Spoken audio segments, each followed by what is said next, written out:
Welcome to this episode of the Million Dollar Mastermind. I'm Larry Weidel, and let's get started. Today, I'm with my son, Adam Weidel, who's one of the wisest people I know. He's been in business with me for at least 25 years, side by side, facing all the issues you face in multiple businesses and life.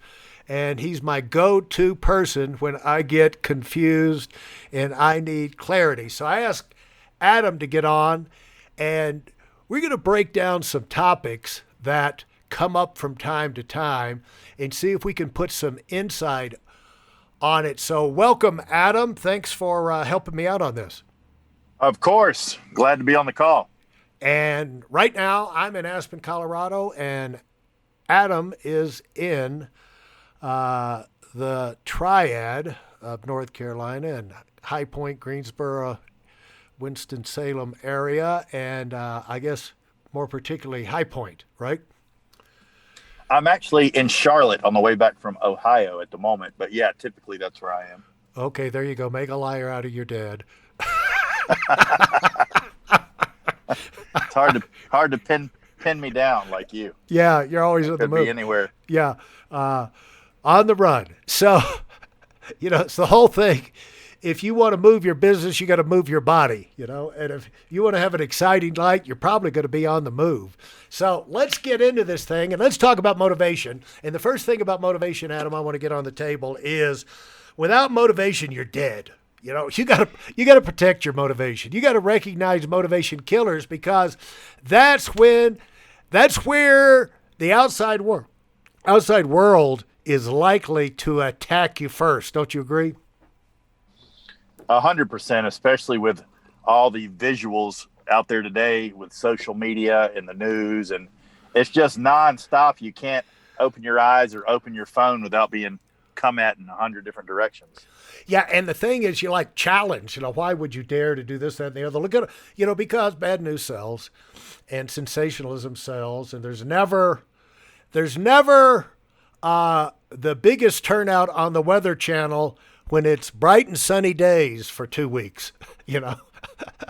When it's a nice 72 sunny day, you're not going to get across the country. You're not going to get a whole lot of people turning into that Weather Channel. And the thing about motivation, and so bad news sells, and so that's what they emphasize. But you can't let yourself get tricked by that, and that's why we want to talk about protecting your motivation and recognizing motivation killers, because it's not just the media, it's everywhere.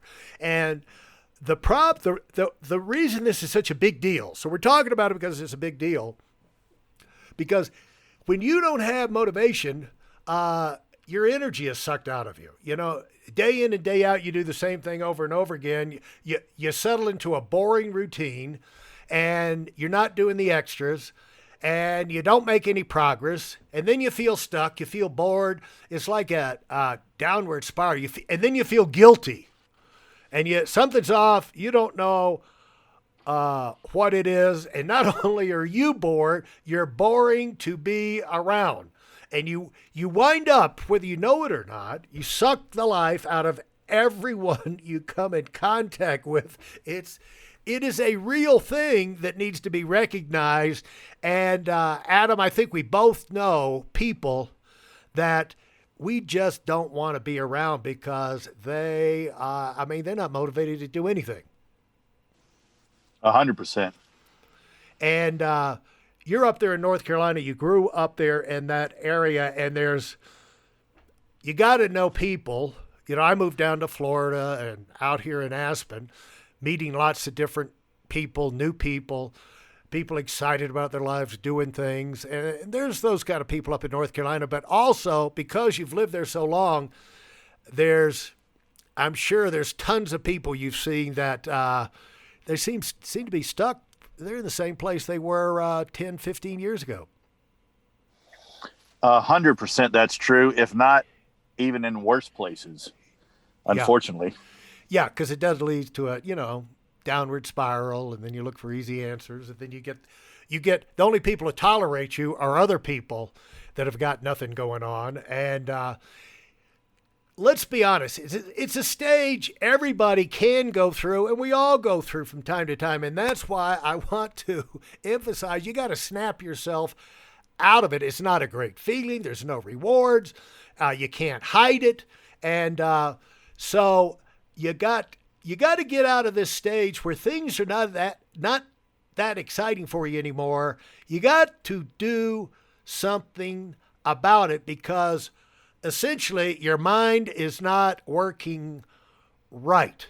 And humans are problem solvers, innovators, and our minds weren't designed to coast. And that's why we have goals and dreams.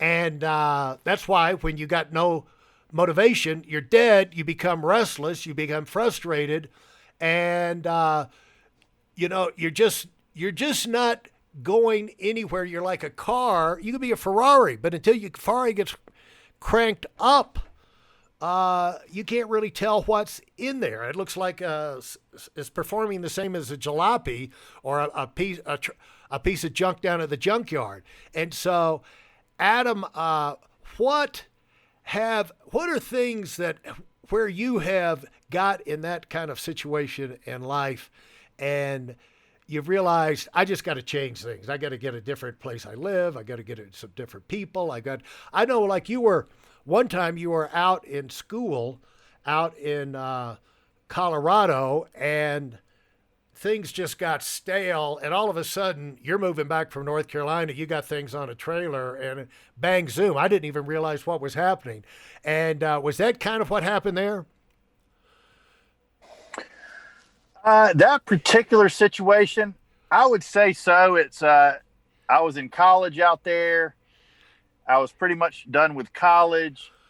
All my friends that I hung out with around there were kind of falling off, not much energy. And at the time, there was a lot of energy in North Carolina, and I had just that situation, it was obvious to me, had just kind of run its course, and it was time to move on, and no reason to sit around for 6 months or a year to see what was going to happen. Things were happening in North Carolina. So that was, it was the obvious move. I made no hesitation about it. That's when I actually moved back and started studying for my life insurance exam for Primerica originally. So I knew that college life had run its course. I did the college thing. I did that stuff, went and had fun. And then I realized to, get to a better place, it was time to make a move, and it wasn't going to happen out there. So I wasted no time in, packing up and heading back. Yeah. Otherwise, if you didn't, you're living in denial, and living in denial never ends well. And you were only 5 years old, but that was the same situation I was when I was in Atlanta. And, I never thought I was going to leave Atlanta. In fact, I used to tell Bob Turley and Art Williams, you'll never get me to move, because my father, we moved 27 times by the time I was 21 years old. And the one thing I wanted was to get in a situation where nobody could tell me to move, like my father. At any day, a letter could come in the mail and we had to move to some other place that we didn't choose, and probably not an exciting place either. So I was sent to Atlanta. I loved Atlanta. But then all of a sudden, things dried up. Friends in the neighborhood got jobs and moved away. Young kids, families. There were big friends of ours that had kids of their own. The Alexanders, that Jennifer Alexander is your big friend. Mm-hmm. They moved out to San Antonio. We tried to get some houses. Tried to move to a bigger house, okay, we'll get in a different house, and move to another street. Well, those things all went belly up. And so I started getting restless, which is what happens. And I said, the company had a moratorium on promotions up to the regional vice president level. And so I said, well, if I'm going to get promoted, I got to get out of Atlanta. And there's no reason to stay.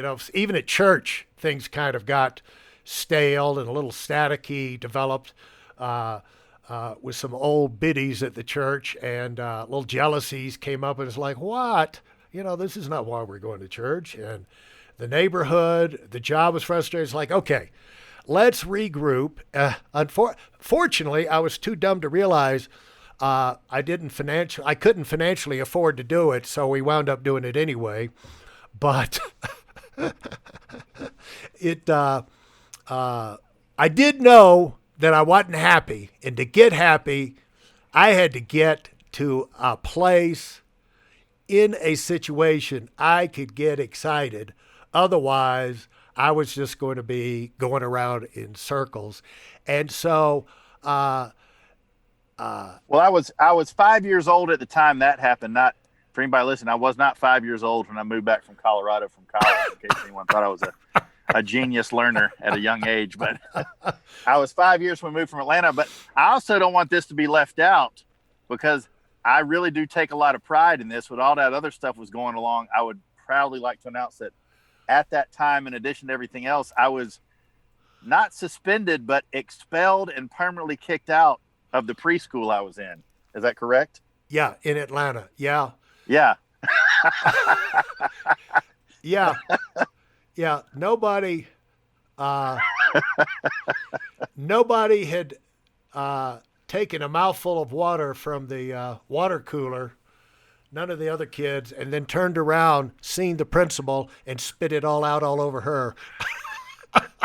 It just seemed like, Well, I guess, it seemed like a good idea at the time, I guess.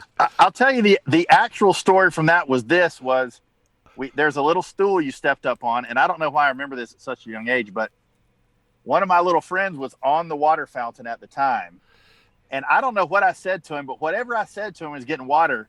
He laughed so hysterically that he spit the water out of his mouth. And it was, to me, that was so fascinating and hilarious and amusing that I said to him at 5 years old, hey, I'm going to get up there and drink some water and you say something funny. And then I'm going, of course, mine wasn't, mine was planned. His was totally not planned, but so I got up there. Yeah, hence spontaneous. So I got up there. He'd said something funny. And when he did, I turned my mouth with the water ready to go forward with the plan.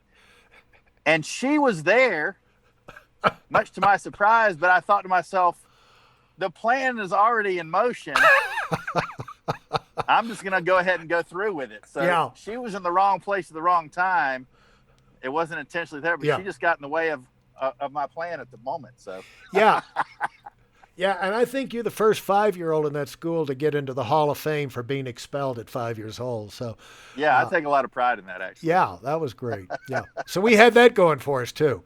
And so, when I wrote the blog, I put in 6 causes why people lack motivation, but there's probably 600. But some of the ones that we talked about in the blog is dwelling on the past. It didn't work in the past. And so, we somehow didn't sort it out. Somehow you're looking over your shoulder because the things didn't work out with. Really, who cares? Rejection. Oh, not everybody likes me. Not everything I do is a big success. And so I'm just afraid to try it again.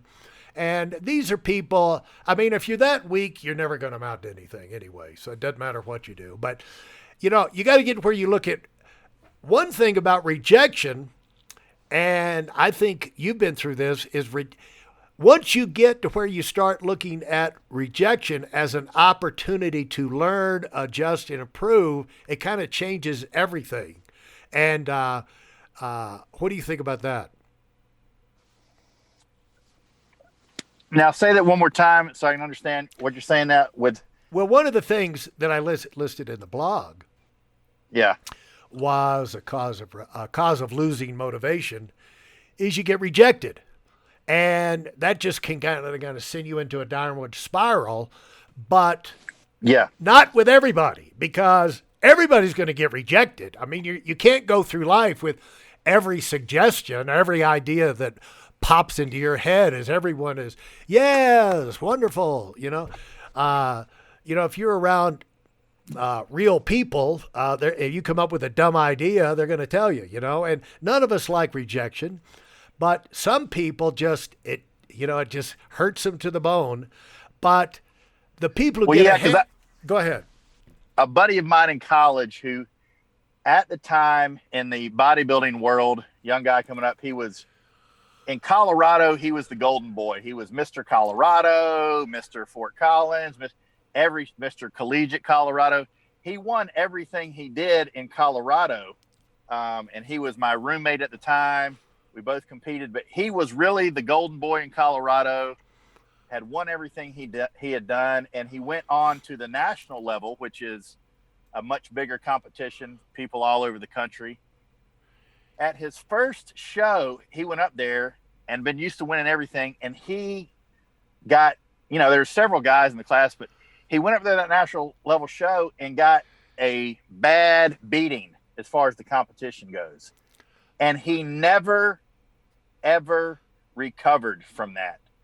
That one beating, he was so used to winning, that one beating, he never competed again. He just could not handle not winning. Where there's two types of people. There's ones that they get beat and they decide that's not going to happen again, or I'm not going to lay down. I'm not going to stop until I overcome this or win it. Or there's people like him that they get beat one good time and then just it's too devastating mentally, emotionally for them to handle it, so they don't even risk it anymore after that. But I'll never forget, he just his emotional, his whole world revolved around that, and he got beat one time, and he just really never got over it as far as competing again. I always found that it's interesting and unbelievable, really.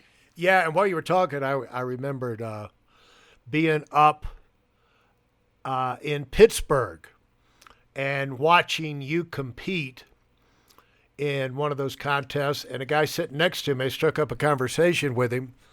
And it turned out, he told me, he was a pro, and these were shows when you won, you had to win this kind of show to go pro, and there weren't many of them in the country, not many opportunities. But he said, and he lived in Pittsburgh, he said he went up and finished second 9 years in a row and won it on the 10th time. And so... But what he did was he took the attitude, I'm just not good enough. I'm missing something, regardless what the judges decide. And so I'm going to keep improving. Because, obviously he didn't get worse, so he wouldn't have stayed up in second place all the time. Obviously he had to be madder than fire every time that happened and super frustrated.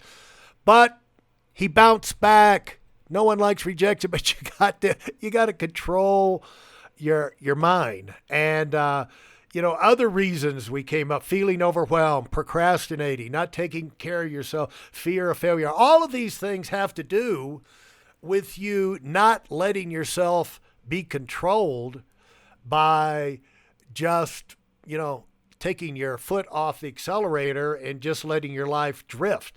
You got to be decisive, you got to be focused, and again, you've got to keep your motivation if you're going to bounce back from something like rejection, failure, and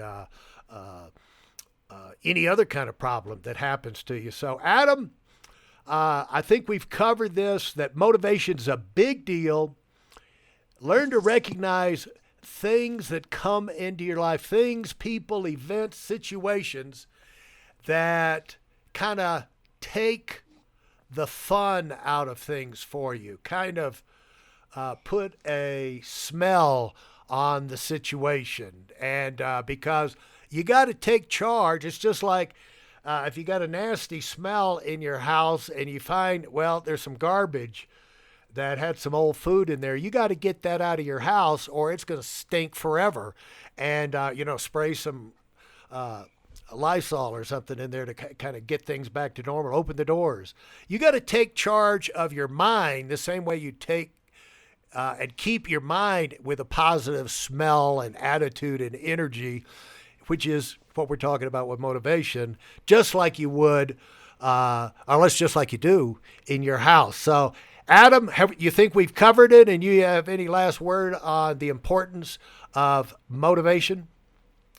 Yeah, I'll just say this as far as that goes, also, as far as getting beat and things like that. But anything you truly want to be better at, you need to surround yourself with people that are constantly beating you at whatever you're doing or are better than you or both. But I guess the same, better than you, beating you nonstop, because until you're playing with people that are playing at a different level, whether it's business or sports or whatever it is you're trying to get better at, you'll be like my friend thinking you're great at whatever you're doing, when the fact of the matter is you're just not around the top level players. And once you're around the top level players and see what they're doing, see how they're doing things, and learn from them, at that point the motivation comes to get on their level, be on their level, and beat them to become better. But you have to constantly surround yourself with people that are better than you on whatever you're doing, or it's almost impossible to up your game or business or whatever. Okay, Adam, thank you very much. Fantastic.